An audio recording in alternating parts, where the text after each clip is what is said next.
यह बात बिल्कुल ही सत्य है। ईश्वर के वास्तविक स्वरूप को कोई भी आज तक नहीं जान पाया है, और जो जान पाया है वह सारे समाज में आकर डिंडोरा नहीं पीटता। दूसरी बात है, ईश्वर की रूप एवं परिभाषा समय अंतराल में बदलती रहती है। इसलिए मनुष्य अपने ज्ञान एवं बुद्धि के आधार पर कुछ निजी स्वार्थ के साथ भगवान के रूप एवं चरित्र को बदलते रहते हैं। जिसके प्रशंसक अधिक होते हैं वह मान्यता चल पड़ती है, और यह मान्यताएं भी अलग अलग समय में प्रचलित होती रहती हैं। यही कारण है आज जब संचार साधन की उपलब्धता प्रत्येक जनमानस तक हो गए हैं और घर घर में यह संदेश आसानी से पहुंच जाता है, तो हमें सभी सुनने वालों को बहुत ही संदेह, दुख एवं पीड़ा होती है। और आश्चर्य भी होता है कि एक ही कथा और कहानी है, अलग अलग ग्रंथ में इतना अंतर क्यों होता है। मानो जैसे समुद्र और पहाड़ और उनके अनुयायी आपस में मिलकर इस खाई को भरने में भी कोई रुचि नहीं दिखाई। जब ब्रह्मा, विष्णु, महेश, देवी शक्ति चारों आपस में जुड़े हुए हैं, एक ही शक्ति से निर्मित हैं और एक दूसरे की पूजा अर्चना करते हुए बताए जाते हैं, तो उनके मानने वाले इतना आपस में लड़ते झगड़ते क्यों? क्या है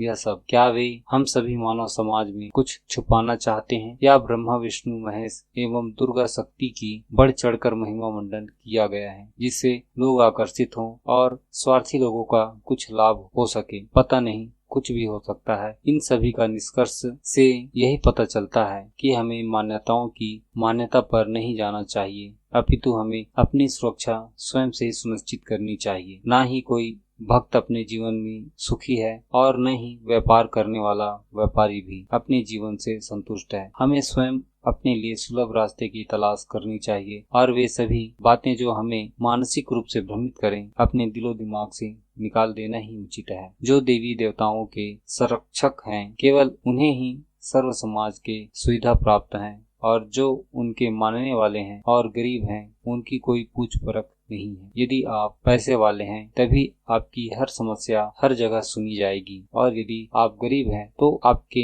परिवार वाले ही आपके साथ देने को तैयार नहीं। ऐसी स्थिति में हमें अपने भीतर झांक कर देखने की आवश्यकता है। और जो समझने वाली महत्वपूर्ण बात है वह सिर्फ हमारे 5 देव और 5 बुराइयां ही हैं जिन्हें हमें समझना है। हमारे 5 देवता होंगे अग्नि, वायु, जल, पृथ्वी और आकाश, और हमारे 5 बुराइयां हैं काम, क्रोध, मोह, लोभ, अहंकार।